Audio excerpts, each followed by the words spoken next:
Hi Luke, how has it been for you? It's been ages since we last talked to each other. It's been a long time. Firstly, Happy New Year, everybody. We are still in this kind of makeshift studio. And just to address the elephant in the room, our Versantus sign is on Rainbow Road mode and we've lost the control, but we think that it adds something, at least, to the backdrop. So we're keeping it on. Maybe it's a celebratory kind of like New Year kind of party mode. So we, of course, did a pilot episode of this podcast late last year, which seemed to go really, really well. We just wanted to get a feel for if we were good in front of the camera or if we felt comfortable more than anything else. And we looked back and we looked at the footage, and if you've not already watched the first pilot episode, look in the description below and we will make sure that it's linked. But we thought that it had legs and we decided that we're going to keep this going, and you had a really good idea for today's episode, so feel free to start. Thank you. So as we are now at the beginning of the year, and I think everyone might already done their New Year resolutions, and in order to keep it on track, I was thinking maybe we could share some of our secrets, how we do that, how we organize ourselves and keep everything in a proper order. And to start off with, I'm really thankful to you, Luke, for that little piece of advice that you gave me. Like block some time on your calendar and make sure that you stick to it. And it works really, really well for myself. Any other secrets from you? I actually first learned, especially about like time blocking, from a YouTuber. A lot of you may know him. He's a big YouTuber in New York City called Casey Neistat, who did a video about how he blocked his incredibly busy day into certain categories. Time blocking for some people works fantastically, for other people not so much. For me, I like to know specifically what I'm doing in a certain amount of time, and my brain does not work very well when I have to chop and change very regularly, which is an unfortunate side effect of marketing, where you could kind of be in one client talking about one industry and then having to switch to another client. We've all had those kind of situations where it's back-to-back meetings where you've kind of got to jump into a different mindset, and that's absolutely fine, and that happens, and it's really important to understand that that's part and parcel of marketing. But having dedicated time blocked helps in a few different ways. Way number one is it helps organize your brain. It helps prioritize what needs to happen first. Have you found from a priority perspective that's kind of helped, allowing you to kind of see, okay, I need to do X, Y, and Z in that order, and if I maybe don't get round to doing the last thing in the day, it doesn't matter because I've prioritized the key thing at the very start. Has that been helpful? I think it has, but the problem with that is that I have all sorts of notifications saying like, right, it's time to switch to another one. Sure. And while having those, I tend to ignore really important things. You know, when we have a client meeting, it's the same sort of notification, and I might think, right, yes, that's another time block, I'll just finish this one, which leads me to my next question. How do you deal with those really important things that are still blocked and you really want to keep them on track and not ignore them when they pop up on your screen? No, you raise a really good point there, and I've actually been guilty of missing meetings because of this myself. And in fact, Ant is probably responsible for saving me the most amount of times for missing meetings. I think I hear you say at least once or twice, or maybe a couple of times more per month. Luke, aren't you meant to be in that meeting? And yeah, so if you're so we use Google Calendar here at Versantus, but there are other calendars available. And if you block certain amounts of time, especially if it's back to back, you can get kind of overly familiar with the alert, where you kind of start to ignore it. I've definitely done that. And a couple of ways I get around that are I try to avoid at all costs doing back to back blocking. So I try to give a little bit of space where possible. If it's really important, I will try to block more time than necessary to ensure that the blocks that I can put in one day is actually kind of minimal. If you time block, for example, 15 minutes for 20 things in a day, that's going to be incredibly difficult to manage because one thing might overrun, one thing might not be possible, things might get in the way. Of course, in a typical marketing environment as well, things will happen that you did not expect that day. Maybe a client gets in touch, something needs to happen, a priority priority issue. So I would say minimize distraction, minimize what you're blocking, try and keep it to maybe, and this is just personal advice here, just personally from me. I think realistically in one day, meaningfully, I mean, a day for us is about 8 hours or so. I would say you could get 4 to 5 things done relatively well. Less, you could probably do really well. Now, not everyone has like a smartwatch, but if you don't, everyone has a mobile phone pretty much, I think, in 2026. Set an alarm. You often, I do see a little smirk from your face when you see like 3 or 4 alarms go off on my phone. Or in the morning, sometimes I'll be like, I won't say the name, but hey, and I'll say set an alarm for this time, and this time. And the reason I do it is because it takes a mental cognitive load off of my brain. It's more just for me to park it mentally and go, something's going to remind me and I don't have to worry about it. So yeah, I hope that answers your question. It definitely is interesting when you can see Luke talking to his watch.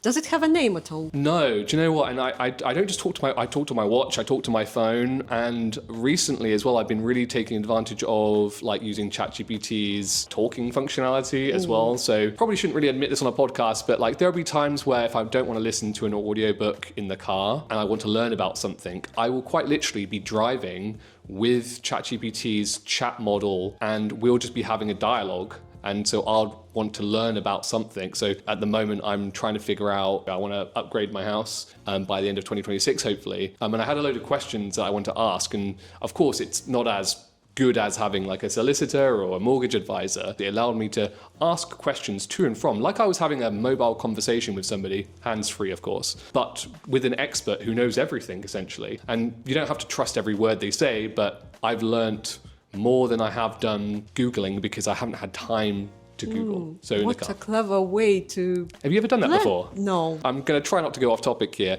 but there are really cool ways to use that. You can quite literally just put that app open and you've got your own private tour guide as well. You can tell ChatGPT where you are, take photos of where you are so it can kind of roughly understand it and then give you a tour of the city, the location. Not trying to put tour guides out of business here, but it's pretty cool. It's a lot of use cases. But from a productivity perspective, I use it quite a lot to talk through what I'm doing at the moment, what's priority, what's not. So I use it for that as well. That's really interesting. Thank you for sharing. That's okay. So one question I wanted to ask you is, you've heard me say a couple of times, do you write a to-do list? Now, I like to write a physical to-do list every single day, no matter what. I sit down, I usually drink my coffee whilst reading some social media or digital marketing news, and then I will look at my week ahead and I will try to do a to-do list for the day, which again will consist of maybe 3 to 5 things, but there are like normally 3 core must-do things, and then the other 2 are great to get done,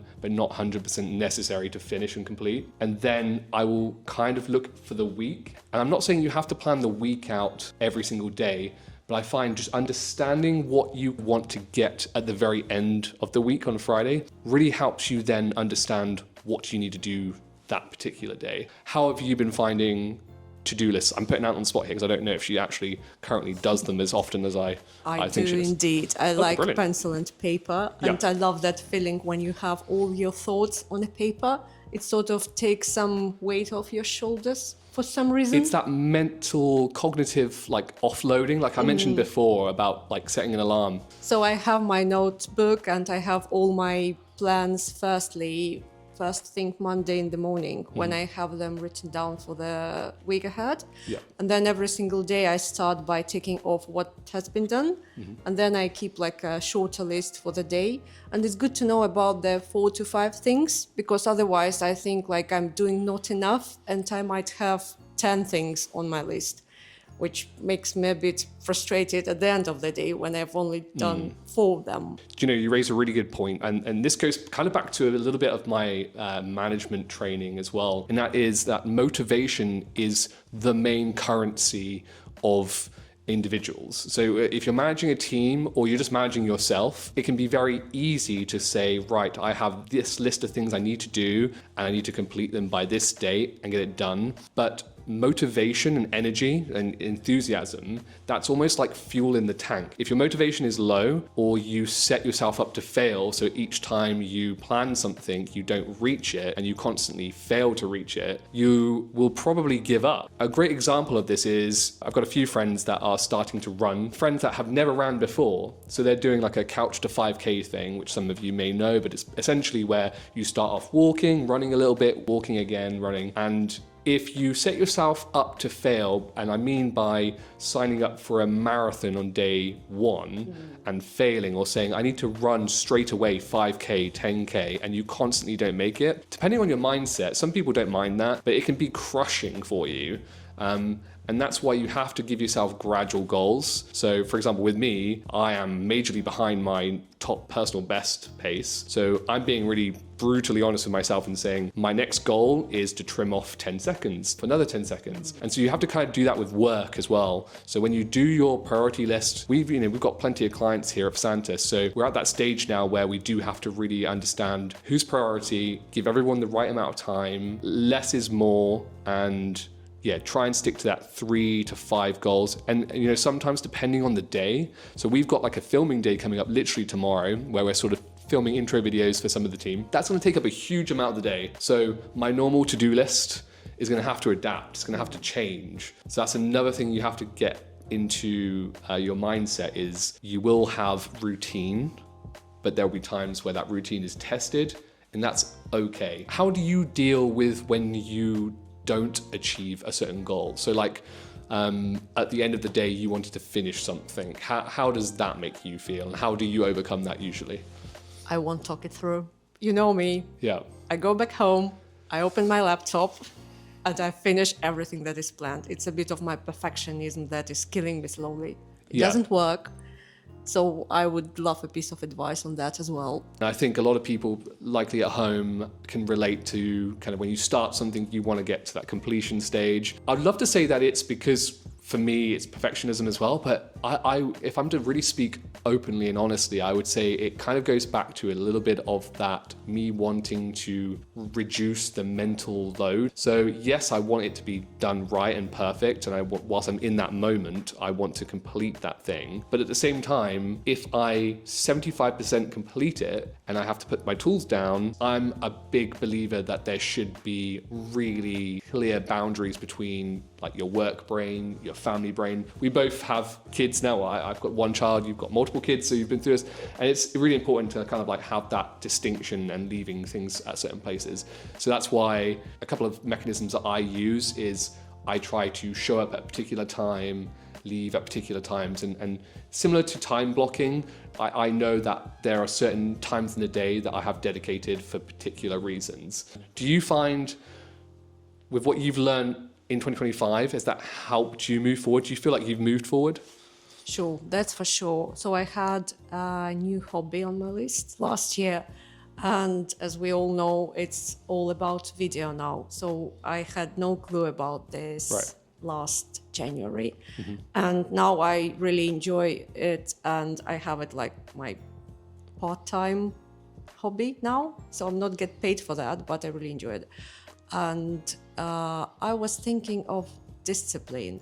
So no matter how interested you are in whatever you're doing, I think it's still a bit of discipline, because you might want to spend your time on your phone rather than trying your new hobby, which is tightly connected to motivation.